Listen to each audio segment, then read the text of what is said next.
بسم اللہ الرحمن الرحیم۔ السلام علیکم۔ موریطانیہ کشتی حادثے میں گجرات کے متاثرہ گھروں میں اب تک 12 افراد کی شناخت ہوئی ہے، جن میں سے 9 جاں بحق جبکہ 3 نوجوانوں کی اپنے گھر والوں سے ٹیلی فونک رابطے کے بعد امید کی کرن پیدا ہو گئی ہے۔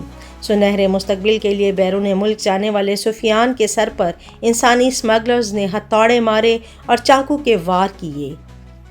ویڈیو میں ظلم کی داستان سنانے والا گجرات کے گاؤں ڈھولا کا رہائشی ہے، جس کا بھائی سفیان کشتی حادثے میں موت کی وادی میں چلا گیا۔ سفیان اکیلا نہیں تھا، اس کا چچا زاد بھائی عاطف بھی اب دنیا میں نہیں رہا۔ گھر میں تو جیسے کہرام مچا ہوا ہے۔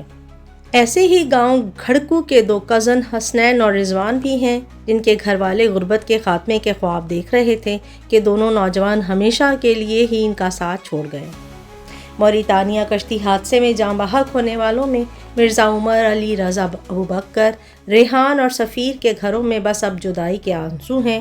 یہ سب بھی گجرات کے مختلف دیہات میں اب اپنے پیاروں کے بچھڑنے کے غم میں ہیں۔ متاثرہ خاندانوں میں 12 کا تعلق گجرات سے ہے، لیکن ان میں 3 ایسے خاندان بھی ہیں جنہیں اپنے نوجوانوں سے متعلق اچھی خبر سننے کو ملی ہے۔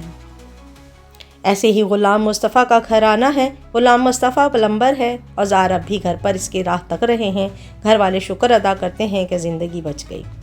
تابش اور عزیر بٹ کے گھر والے بھی اپنے نوجوانوں کی سلامتی پر خوش ہیں۔ زندہ بچ جانے والے کب گھر لوٹیں گے اور گھر والے بے صبری سے ان کا انتظار کر رہے ہیں۔